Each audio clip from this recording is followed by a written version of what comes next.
오늘 우리에게 주시는 하나님의 말씀은 로마서 9장 14절에서 23절 말씀입니다. 그런즉 우리가 무슨 말을 하리요? 하나님께 불의가 있느냐? 그럴 수 없느니라.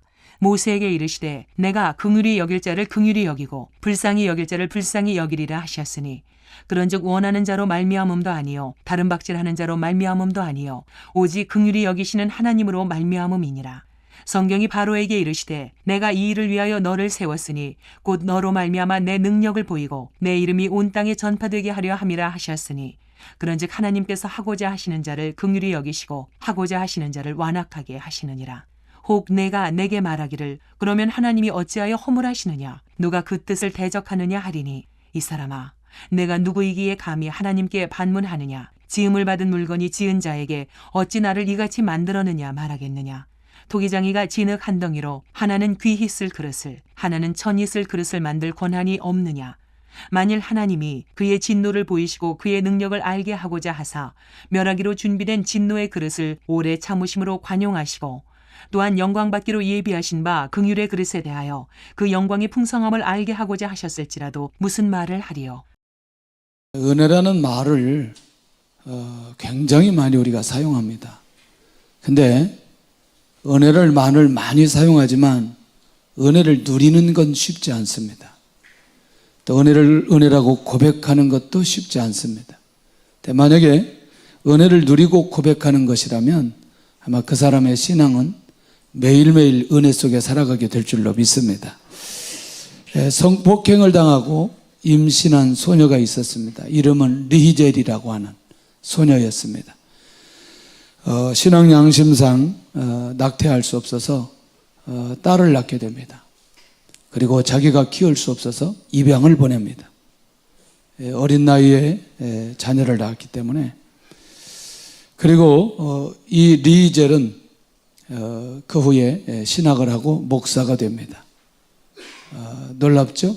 상처 속에 있지 않고 그래서 그래도 자기가 가야 될 길은 가는데 26년 만에 생모 소재를 파악한 딸이 전화 오게 됩니다. 이야, 충격적이지 않아요? 26년 만에 전화가 왔어요. 그런데 양부모가 참 건강한 분이었어요. 이 딸이 어떻게 출생했는지를 자라는 과정 속에 소상하게 아주 잘 설명해 주었어요. 대부분 이런 사실은 숨기게 되는데 그런데 또 하나님의 역사가 있는 현장에는 그러니까 숨긴다 안 숨긴다 그건 의미가 없다고 생각합니다. 하나님께서 놀랍게 역사를 하셨는데 어떻게 역사하셨느냐. 이 딸이 대학을 졸업하고 훌륭한 남편을 만나서 결혼하게 됩니다. 벌써 성장일을 다 했어요. 자기 딸에게 이 소식을 듣고 이 리히젤 목사는 별로 기쁘지가 않았습니다. 왜냐하면 26년 전의 아픔이 다시 생각나가지고 마음이 매우 불편합니다. 내가 목사 되었음에도 불구하고 그 사건이 잊혀지지 않은 사건이었기 때문에. 근데 그 딸이 울면서 그 생모한테 말하기를 그때 나를 낙태시키지 않아서 정말 감사하다고. 너무너무 감사하다고. 그 고백을 하게 됩니다.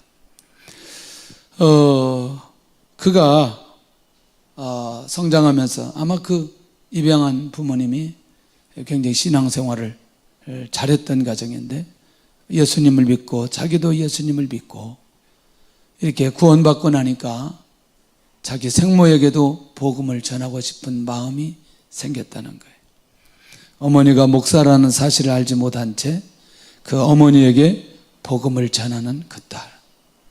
그때 그제서야 이 리히젤 목사는 마음속에 남아있던 증오가 사라지기 시작합니다.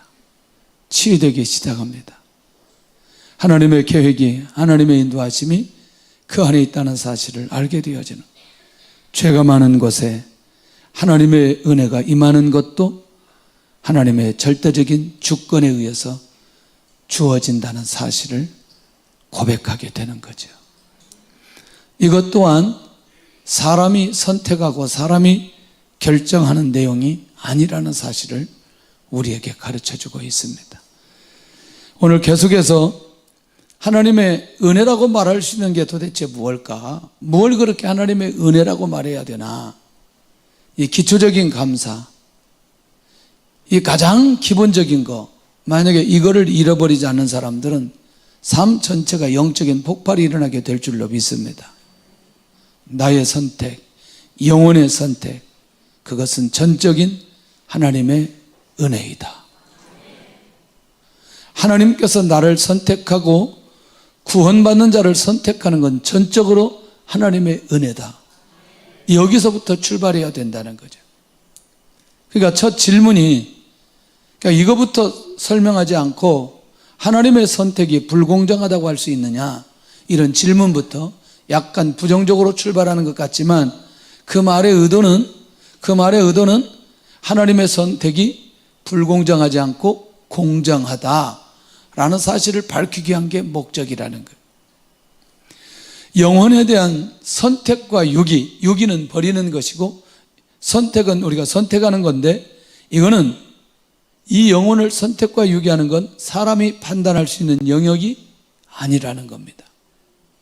사람이 결정할 수 있는 게 아니라는 거죠. 자, 그러면 우리가 이제 지난 시간에 이해를 돕기 위해서 사도 바울이 얘기한 내용을 기억하실 거예요. 이삭과 이스마엘 중에서 이삭을 선택하셨어요.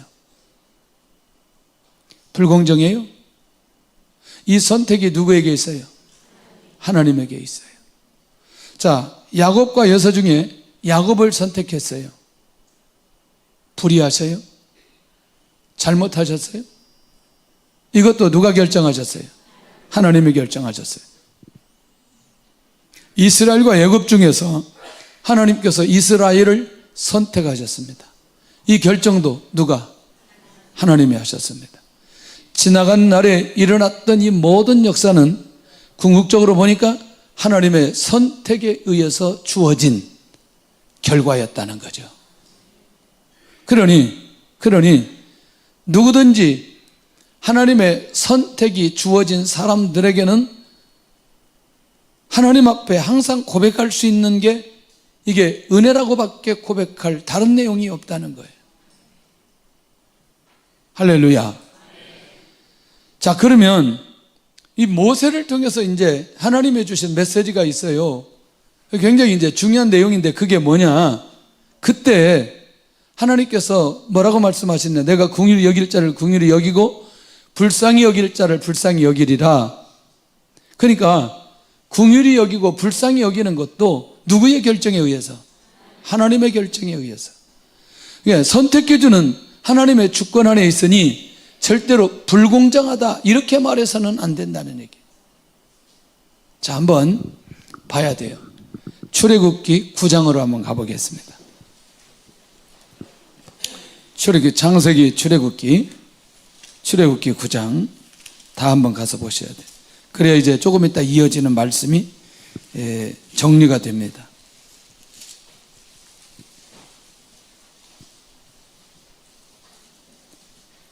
(13절) 보겠습니다. 시작. 여호와께서 모세에게 이르시되 아침에 일찍이 일어나 바로 앞에 서서 그에게 이르기를 히브리 사람이 하나님 여호와의 말씀에 내 백성을 보내라 그들이 나를 섬길 것이니라 하고 16절로 갑니다. 오늘 본문의 동일한 본문입니다. 시작. 내가 너를 세웠음은 나로 나의 능력을 내게 보이고 내 이름이 온 천하에 전파되게 하려 하였음이니라. 그러면 지금 여기 13절에 보니까 여호와께서 모세에게 이르시되 아침에 일찍이 일어나 누구 앞에 서서? 바로 앞에 서서. 자, 그러면 다시 이제 본문으로 돌아오겠습니다. 로마서 9장으로. 결국 무슨 얘기냐? 이미 하나님께서 긍휼히 여기시고 불쌍히 여겨서 그들을 선택하고 구원하실 하나님의 백성은 누구이다? 이스라엘 민족이다. 할렐루야. 저 가보면서 자, 이제부터 중요한 사실을 좀 이해할 필요가 있습니다. 뭐냐? 이스라엘 민족이 애굽 땅에서 430년 살았어요. 그리고 이제 그들이 출애굽을 하고 가나안 땅에 들어가는 그 결정을 누가 하셨어요? 하나님이 하셨어요. 이제 이 백성들이 애굽에서 나오는 걸 출애굽이라고 말하고 그것을 우리가 구원받았다 그렇게 말한다는 거죠. 그런데 놀라웠게도 이 이스라엘 민족의 선택을 위해서 또 선택받아야 될 사람이 있는 거예요. 그게 누구예요? 모세라니까요. 그러니까 하나님의 선택을 위해서 또 부르심을 받고 충성해야 될 사람을 하나님께서 부르셨는데 그 선택을 하셨는데 그 선택한 사람이 역시 누구다? 모세인데 그러면 모세는 내가 나를 부르심에 대한 그 선택에 대해서 뭐 해야 되느냐? 충성해야 된다는 거예요. 자, 조금 더 다시 어떠세요? 바울도 이방인의 선택을 위해서 부르심을 받고 순종한 사람입니다. 할렐루야. 할렐루야. 그러니 이스라엘 민족을 선택한 거나 바울을 선택한 거나 모세를 선택한 거나 이 선택은 누구의 결정에 의해서? 하나님의 결정에 의해서 선택된 거다. 할렐루야. 그러니까 모세를 통해서 말씀해 주신 긍휼히 여길 자, 불쌍히 여길 자, 그래 내가 그들을 불쌍히 여기고 긍휼히 여겨서 그들을 선택하고 구원하는 건 하나님의 의지라는 사실을 이 모세가 바울이 다시 모세의 얘기를 통해서 확인시켜주고 있다는 겁니다. 그러니 영혼의 선택은 인간의 소원이나 노력으로 가능한가? 그렇지 않다는 거죠.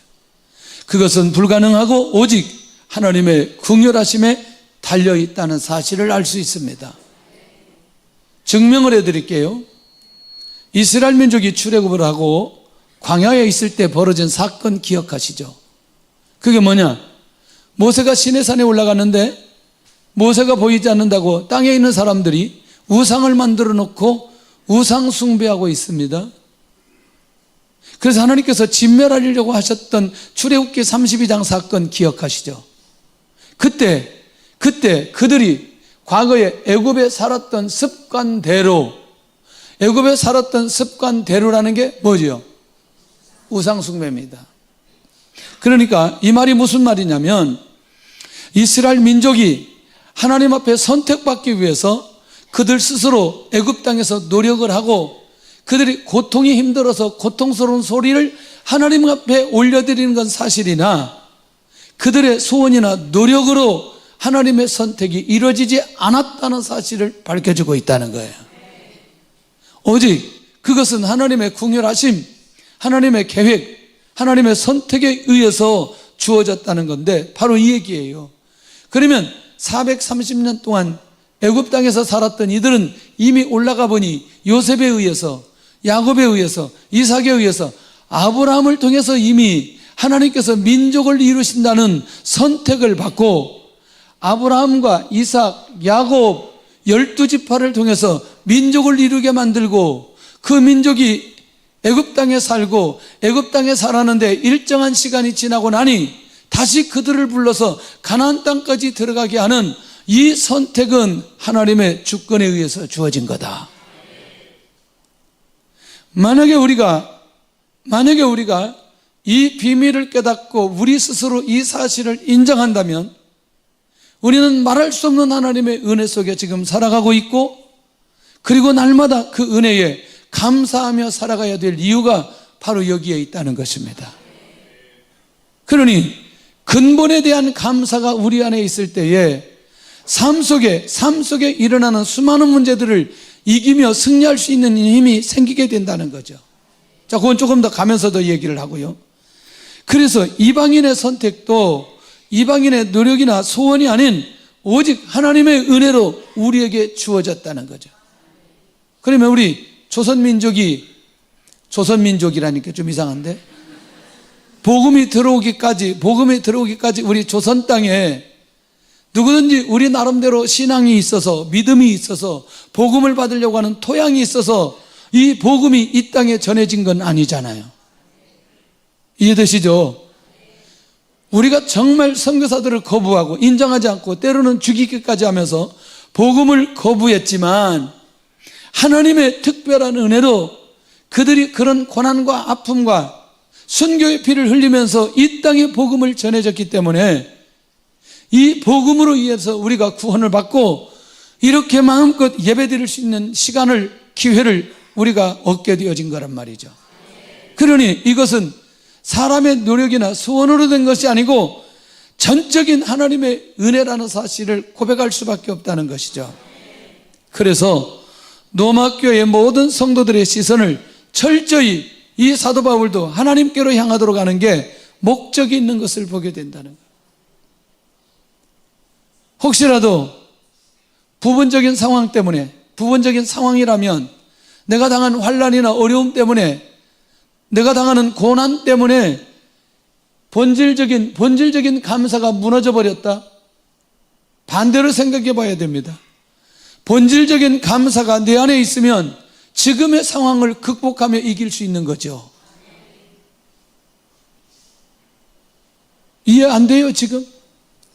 그러니까 선택에 대한, 구원에 대한 이 감사가 은혜로 내 안에 처리되는 사람은 지금의 어떤 상황도 감사로, 은혜로 처리할 수 있다, 그 말인 거죠. 가면서도 봅니다. 이 하나님이 선택하신 자는 누구이며 그 이유는 무엇인가? 다시 모세로 돌아갑니다. 모세를 세운 결정적인 이유는 누구를 위함인가? 누구를 위함인가? 할렐루야. 모세의 선택은 이스라엘 백성들 선택을 위한 거다. 그래서 하나님의 계획 안에서 그는 애굽 땅에서 태어나고 그곳에서 부르심을 받았다는 거죠. 맞지요? 모세의 인생의 목적은, 모세의 사명은 간단합니다. 하나님의 선택을 위해서 충성해야 되는 것이라고 아까 잠깐 전에 말씀드렸어요. 그러니까 모세가 이것을 잊어버리지 않아야 모세의 인생 자체가 놀라웠게 역사가 일어나는데, 모세의 존재는 이 하나님의 선택에 반응함으로 그의 삶이 열려져 하나님의 역사가 일어나는, 무슨 얘기냐면, 자, 계속해서 이제 능력이 나올 텐데, 모세가 하나님 앞에 선택을 받고 이스라엘 백성들의 구원을 위해서 그가 하나님 앞에 충성하는 순간부터 하나님은 모세와 함께하기 시작하는 거죠. 하나님의 역사가 일어나기 시작하는 거죠. 바꿔 말하면 오늘 또 다른 선택을 위해, 또 다른 영혼의 선택을 위해 내가 부르심을 받고 그러한 감각을 가지고 내가 영적으로 깨어서 충성하려고 하는 순간부터 하나님의 역사가 그 사람에게 일어나기 시작하는, 그 사람에게 건강이 필요하다, 하나님께서 치유해 주시죠. 그 사람에게 재물이 필요하다, 재물을 허락해 주시죠. 할렐루야. 그 사람에게 하나님의 능력이 필요하다, 능력을 주시는 거죠. 왜? 자기를 위한 게 아니고 또 다른 선택을 위해 하나님의 은혜가 구원으로 나타나야 되기 때문에 하나님께서 그 사람에게 이런 은혜를 베풀어 주실 수밖에 없다는 거죠. 그러니 확인해 보니 자기를 위한 거다, 하나님의 선택을 위한 거다, 하나님의 선택을 위한 거다. 그래서 그 선택을 위해서 하나님께서 모세에게 뭘 주셨어요?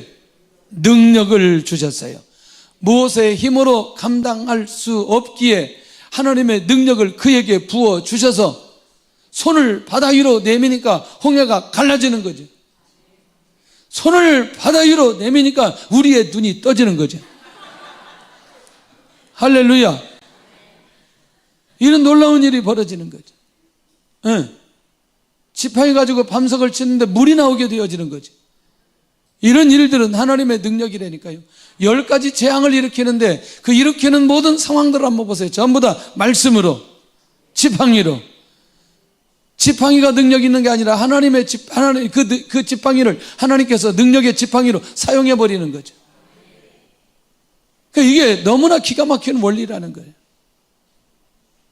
그러니 이 시대에 하나님 앞에 쓰임받고 응답받는 사람들에게 가장 중요한 영적 비밀 하나는 자기를 위한 게 아니고 하나님의 선택을 위한, 또 다른 영혼을 위한 하나님의 계획임을 우리가 놓치지 않아야 된다는 거예요. 할렐루야. 우리나라 선교적인 방향이, 기점이 어디였느냐, 시점이 어디느냐, 1988년이었어요. 우리나라에서 올림픽을 하고 전 세계 사람들이 대한민국이라는 나라가 이 지구상에 있다는 사실을 그때서야 알았던 사람들이 너무나 많아요. 뭐함으로?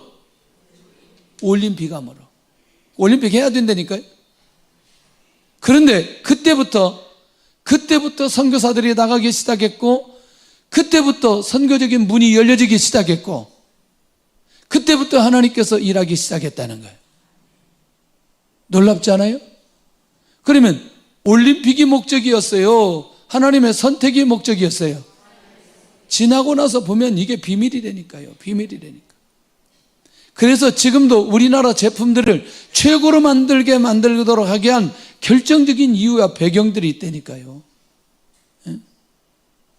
저는 지금도 잊을 수가 없어요. 굉장히 일찍이 일본에 한번 갔어요. 일본에 한번 갔는데 그때 당시 일본에서 만든 핸드폰, 그 다음에 워커맨, 기가 막혔어요. 기가 막혔어요. 아하, 우리 세대에만 느낄 수 있는 것들이었구나. 그게 못 보셨죠? 그거 하나 가지고 있으면 하여튼 아마 청소년기에 그거 있으면 누구도 부럽지 않을 그런 정도의 수준.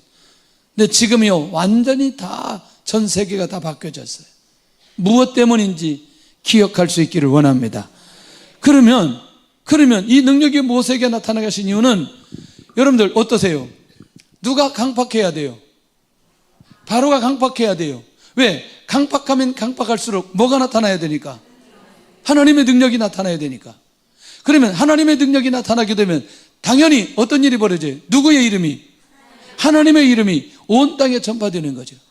그러니까 바로는 강팍하도록 하는 그 일에 하나님 앞에 선택을 받았고, 모세는 하나님의 능력이 나타난 사람으로 선택을 받았고, 그리고 이스라엘 민족은 출애굽하기 위해 하나님 앞에 선택을 받았다. 놀랍지 않아요?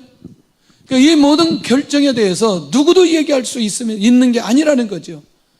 결국 그 선택이 옳은 결정임을 믿고 모세가 순종할 때 하나님의 명예가 곳곳마다 드러나게 되어지는 거예요. 그러니까 이제는 우리는 깊이 있게 한번 생각해 봐야 돼요. 깊이 있게 생각해 봐야 되는데 뭘 깊이 있게 생각해 봐야 되느냐? 우리는 우리 나름대로 사람에 대해서 많은 판단을 하게 돼요. 많은 판단을 하게 돼요. 참 이런 얘기 해도 될지 모르겠어요. 내가 뭐 그분을 절대 비하하거나 그런 건 아니니까. 이게 유튜브로 나가면 또 그런데 뭐 사실이니까. 내가 목사님들하고 이렇게 자꾸 만나면 이게 이제 재밌는 분들이 많이 있어요. 그 중에 이제 아무래도 그 김윤중 목사님을 자주 만나니까 이분을 만나면 두 가지 특징이 있어요. 일단 사람을 만나면 대화가 안 되고 설교를 하신다는 거예요. 밥 먹을 때도 설교, 차를 마실 때도 설교, 과자를 먹을 때도 설교, 하여튼 심지어 목욕탕에서도 설교. 그 다음에 두 번째는 설교 내용이 절반은 혼내는 거예요. 그 지난번에 이제 그 부목사님들 출신하고 대화를 나누는데 밥 먹는데 또 시작하자마자 막 설교하시는 거예요. 그래서 목사님 대화하시죠? 대화로 돌아왔어요. 그래서 다시 또 설교로 돌아가. 뭐 얘기하면 이제 혼내. 나는 도대체 이해할 수 없었어요. 야, 이런 분이 교회 만판절명 목회를 했다는 게 도대체 이해가 안 되는 거예요. 어떻게 그럴 수가 있냐? 근데 어느 날 하나님께서 확실하게 깨닫게 하는 상황에서. 그런데 똑같이 뭐 하느냐? 사람을 만나면 사형리 들고 복음 제시하는 거예요. 저 사람의 인격, 저 사람의 상황, 저 사람의 신분 전혀 중요하지 않아. 고려하지 않아. 무조건 사형리 들이대고 복음 증거하는 거예요. 그러니까 한 번 목사님한테 복음을 받으면 영접 안 하고 갈 수가 없는 거예요. 무슨 말인지 이해되시죠? 그러니까 이거는 우리가 사람을 바라보면서 우리 스스로 비교해서는 안 된다는 것을 깨닫게 해주시는 부분 중에 하나라는 거예요. 우리가 판단할 때 그렇게 판단할 수 있겠으나 하나님께서 필요로 해서 선택해서 하나님께서 사용하시고 열매를 주시고 하나님을 나타나시는 그 결정은 하나님이 하시기 때문에 할렐루야. 제가 그런 거 보고 깨끗하게 내려놨어요. 나는 그러면 너는 만나는 사람마다 사형리 들이대고 복음 전하느냐? 상관없지. 그건 또 안 되는 거죠. 근데 그분은 그걸 또 하고 있는 거죠. 우리가 제일 힘든 게 뭐냐면 비교할 때 제일 힘든 거죠. 왜냐하면 마치 그것이 나의 결정에 의해서 주어지는 것처럼 생각하는 사람은 비교할 수 있는 거죠. 그러나 하나님의 선택과 하나님의 결정에서 주어지는 것이라면 하나님 앞에 감사할 수 있는 거죠. 이해되시나요? 무슨 말인지? 그러니까 저 사람은 저런데 응답을 받고, 저 사람은 저런데 하나님의 기적이 일어나고, 저 사람은 저런데 성공적인 삶으로 가게 되고, 야, 나는 지금 하나님 앞에 겸손하고 또 겸손하고 겸손하고 또 겸손하고 지금 지하 1층 내려가고 지하 19층까지 내려갔는데도 아직도 끝이 안 보이는데, 저 사람은 지금 지상에서 펄펄 나르고 있는데, 비교해보니 도대체 비교 대상이 안 되는데, 나처럼 예배드리고 나처럼 기도하고 나처럼 헌신하는데 여전히 나는 지하인데, 우리도 모르게 하나님의 선택과 결정에 대해서 감사하는 마음이 없으면, 은혜로 처리하지 않으면 뭐 하기 시작하느냐? 비교하기 시작하는 거예요. 비교하기 시작하는 거예요. 그러니까 비교하기 시작하니까 우리 안에 뭐가 떨어져요? 은혜가 떨어져요. 은혜가 떨어지니까 우리 안에 뭐가 사라지기 시작해요? 감사가 사라지기 시작하는 거예요.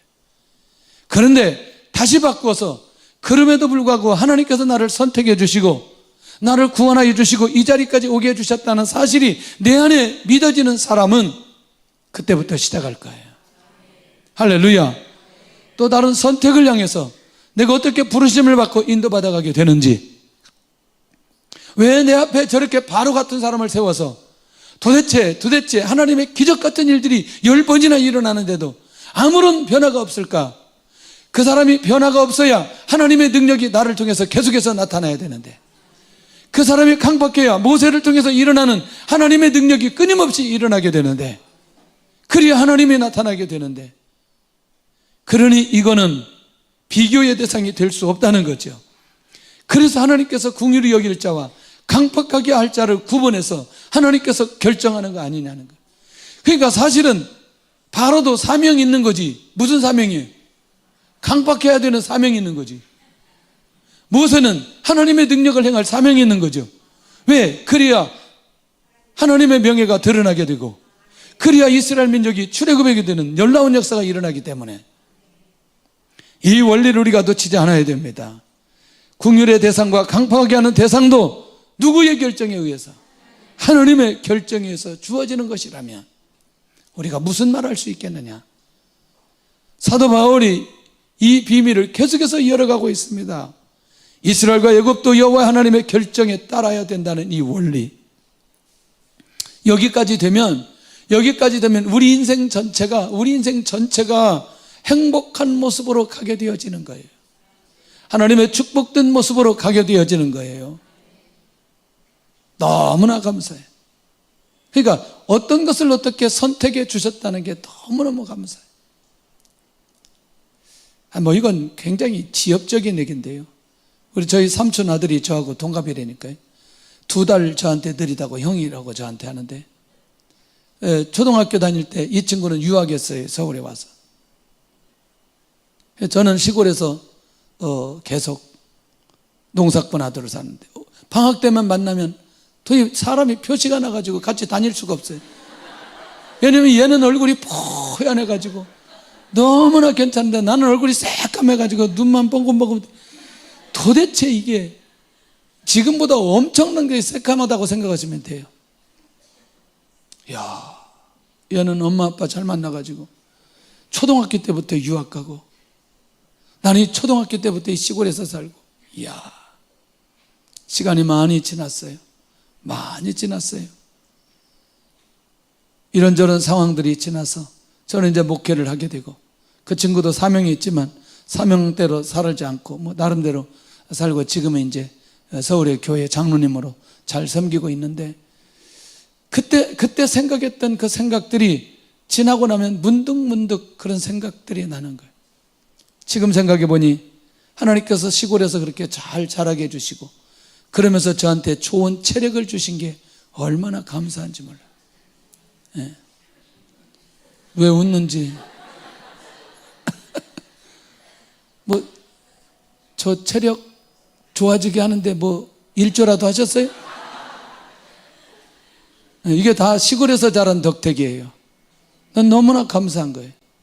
지금 생각해 보니 이렇게 목회할 수 있는 것도 그 안에서, 그 과정 안에서 중고등부 회장 역할을 하면서 그 정말 신앙도 별로 없지만 열심히 종교인으로 계속 살면서 교회 나가게 하고 육체적으로는 건강하게 만들고 이것들이 결국에는 훗날 하나님의 목회할 때 많은 도움이 될 수 있는 그런 기회를 허락해 주셨어요. 그러니 그럴 때 어렸을 때 잠깐 비교했던 그것이 시간이 지나고 나니까 큰 의미가 없더라 그 말인 거예요. 할렐루야. 이 모든 것들은 결국 누구의 결정에 의해서, 하나님의 결정에 의해서 주어지는 거 아니냐는 거예요. 그러면 자, 이제 오늘 계속해서 이 얘기만 계속 반복해서 할 거니까 선택을 위한 하나님의 의로운 결정에 대해서 그러면 이제 어떤 자세로 가야 될 거냐? 선택과 유기는 전적인 하나님의 주권이다. 하나님의 주권 안에서 이루어진 선택과 유기. 그러니까 하나님께서 선택과 유기, 이 상황 속에 있는 모든 자들은 하나님 앞에 도전할 수 있다 없다? 없다. 도전해서는 안 된다는 거예요. 이게 이제 결정적인 핵심이라는 거예요. 그러니까 버리는 것도 하나님의 결정, 구원하는 것도 하나님의 결정. 할렐루야. 복을 주시는 것도 하나님의 결정, 주시지 않는 것도 하나님의 결정. 환난을 주시는 것도 하나님의 결정, 주시지 않는 것도 하나님의 결정. 할렐루야. 그러니 이거에 대해서 하나님의 절대 주권 앞에 엎드려져 있는 사람은 어떤 상황 속에서도 불안해하지 않고 고민하지 않는다는 거예요. 그래서 바울은 한 가지 분명한 확신을 가지도록 결국 그 중에 그가 말하고 있는 건 뭐냐면 지금 자기 자신이 선택받았다는 것과 노마 교회 성도들이 선택받았다는 것과 지금 구원받은 모든 자들이 선택받았다는 사실 자체가 너무너무 중요하다는 거죠. 이걸 느껴야만이 새로운 힘을 얻고 이방인 복음화에 이 노마 교회가 쓰임받을 수 있기 때문에 그렇다는 거죠. 이런 결정을 하신 여호와 하나님께 대해 가져야 할 태도, 그것을 이게 좀 도전하지 않도록, 반문하지 않도록 하기 위해서 다른 게 아니고 지은받은 물건이 지은 자에게 아무 말도 할 수 없다, 무슨 말도 할 수 없는 것처럼 반문할 수 없다는 거예요. 왜? 누구의 결정에 의해서 지었기 때문에. 하나님이죠. 근데 여기서는 하나님이지만 이건 도계장이 얘기하거든요. 도계장이. 자, 한번 보실래요? 20절 21절 시작. 이 사람아, 내가 누구에게 감히 하나님께 반문하느냐? 지음을 받은 물건이 지은 자에게 어찌 나를 이같이 만들었느냐 말하겠느냐? 토기장이가 진흙 한 덩이로 하나는 귀 있을 그릇을, 하나는 천 있을 그릇을 만들 권한이 없느냐? 할렐루야. 그러니까 하나님의 선택의 결정을 은혜로 받아들이는 자는 절대로 반문하지 않는다는 거예요. 왜? 그 누구의 의지였으니? 하나님의 의지, 주인의 의지였으니. 심지어 못 알아들을까 봐 그릇을 가지고 사도 바울이 이것을 설득하고 있는 것 아니냐는 거죠.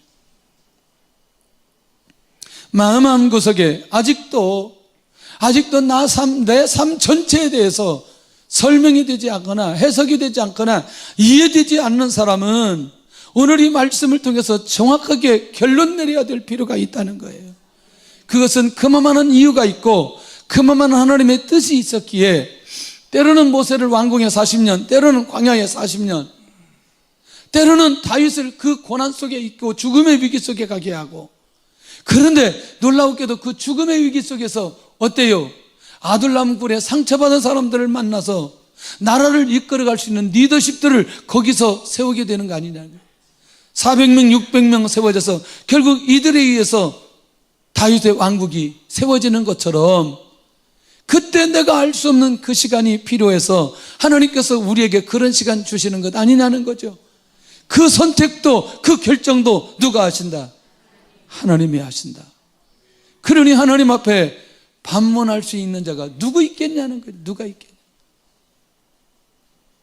아마 이 근본적인 부분에 대해서 우리의 눈이 열려지면 앞으로 놀라운 역사가 일어나게 될 줄로 믿습니다. 그러니까 결국 이 토기장의 이 비유를 우리가 놓치지 않아야 될 가장 중요한 이유가 있어요. 할 말이 없다는 거죠. 왜? 누구의 마음에 의해서? 하나님의 마음에 의해서. 이야, 이런 것도 있어요. 사람들이 그 신체에 대해서 뭐 키를 좀 크면 좋겠다, 뭐 얼굴이 좀 잘생겼으면 좋겠다, 뭐 그런 거 있잖아요. 뭐 저처럼 피부 색깔이 하얗으면 좋겠다, 뭐 그거 있잖아요. 제가 배구를 굉장히 좋아하거든요. 근데 배구할 때마다 너무나 아쉬운 게 있어요. 내가 10cm만 컸으면 날랐을 텐데, 근데 저보다 10cm 밑에 있는 사람은 그럼 뭐라고 말해야 돼요? 에? 그게 사람이 결정할 수 있는 게 아닌가는 거예요. 무슨 말인지 이해되시죠? 근데 우리가 결정할 수 있는 게 별로 없다니까요. 별로 없어요. 에? 저보다 한 살 어린 목사님이 얼마 전에 사진을 올렸어요. 사진을 올려가지고 내가 이렇게 시골에서 사회 간다고 사진을 올렸는데 나는 할아버지인 줄 알았어요. 완전히 하얀데 흰머리가 하나도 없는 거예요. 아니, 검은 머리가 하나도 없는 거예요. 검은 머리가 하나도 없는 거예요. 전부 다 흰머리인 거예요. 와, 세상에. 이 결정도 제가 할 수 있는 게 아니라니까. 그러니까 우리가 선택할 수 있는 게 별거 없더라고요. 별거 없더라고요. 맞아요? 그러니까 우리가 가장 기초적인 것에 대해서 하나님 앞에 훈련이 되고 고백되고 인도받는 사람, 신앙 고백하는 사람은 절대로 이 부분에 대해서 놓치지 않는다는 거예요. 일부 때도 물어봤어요. 여러분들, 자녀들이 뭘 몰라요? 자녀들이 뭘 몰라요? 에? 아니, 그렇게 뭉뚱그려서 하지 말고 자녀들이 뭘 몰라요? 낳아준 걸 모른다니까. 낳아준 걸. 에이, 정말. 에? 알아요, 몰라요? 뭘 알아, 알기는. 그 다음에 자녀들이 뭘 몰라요? 키워준 걸 몰라요. 키워준 걸. 아, 이런 참. 자기 스스로 큰 줄 안다니까. 세 번째, 뭘 몰라요, 자녀들이? 공부시켜준 걸 몰라요. 공부시켜준 걸. 용돈 주고 다. 옷 사준 걸 몰라요. 그 다음에 또 뭘 몰라요? 결혼시켜준 걸 몰라. 결혼시켜준 걸 몰라. 그리고 뭐예요? 지금의 섭섭한 상황들이 벌어지면 엄마 아빠한테 막 얘기한단 말이에요. 이거 근본을 회개해야 돼요. 근본을 회개해야 돼요. 혹시 우리 중에 그런 분들이 있지 않기를 원합니다. 기본적인 은혜가 있어야 돼요. 부모님의 관계 속에서도 이 기본적인 은혜가 있어야 돼요. 근데 이걸 은혜라고 생각 안 한다? 당연한 거라고 생각한다. 예, 회개해야 돼요. 그런 자녀들은. 그런데 하나님 앞에서 이 근본적인 것들이 우리 안에서 고백되어지는 사람은 지금의 상황을 이길 수 있는 힘이 생기게 됩니다. 왜? 하나님의 사랑을 확인하게 되니까. 결국 오늘 우리가 하나님 앞에서 이 선택에 대해서 그러면 더 믿음을 가지도록 하는 게 뭐냐면 이런 거예요. 아니, 왜 하나님께서 진노하시려고 하면 그냥 빨리 진노하시지, 그 진노의 그릇을 오래 참으심으로 관용하시고, 이 말이거든요. 그러니까 진노의 그릇을 오래 참으면 참을수록, 관용하면 관용할수록 그에게 하나님의 능력을 알게 알고자 하는 하나님의 계획이 그 안에 있기 때문에 진노의 그릇을 오래 참는다는 얘기거든요. 이제 이해하셨어요? 무슨 말인지? 예. 그러니까 하나님께서 아예 끝내버렸으면 좋겠는데 그가 더 하나님의 능력을 알게 하시도록 하나님께서 참고 오래 관용하신다 라고 하는 이 말이 이해해야 되고, 두 번째는 여기 궁율의 그릇에 대해서는 그 영광의 풍성함을 알게 하고자 하나님께서 오래 참으시고 관용하신다. 이 말 이해되셔야 안 되세요? 이해돼요, 안 돼요? 이 결정도 누가 하신다? 하나님이 하신다. 진노의 그릇이나 궁율의 그릇이나 그들에 대해서 어떤 선택을 하고 어떻게 하시든지 그것이 하나님의 결정에서 주어지는 거라면 그것도 수용하고 받아야 될 필요 있지 않겠냐는 거예요. 확실하게 우리 안에서 정리할 수 있기를 원합니다. 그러니까 사도 바울이 이 얘기를 통해서 하나님의 절대 주권만큼은 절대로 반문해서는 안 된다는 걸 지금 이 말씀을 가지고 설득하고 있는 거죠. 우리 지금 설득됩니까? 지금? 설득당해져요? 설득당해야 되죠. 그러니 하나님의 결정에 우리도 도전하거나 반문해서는 된다, 안 된다? 안 된다. 주의 은혜가 있기를 원합니다. 할렐루야. 진노와 궁율의 풍성함을 결정하는 것도 여호와 하나님의 주권이라는 거예요. 기가 막힌 거 아니에요? 자, 마지막 정리를 해보면 그럼 어떻게 정리를 해야 되느냐?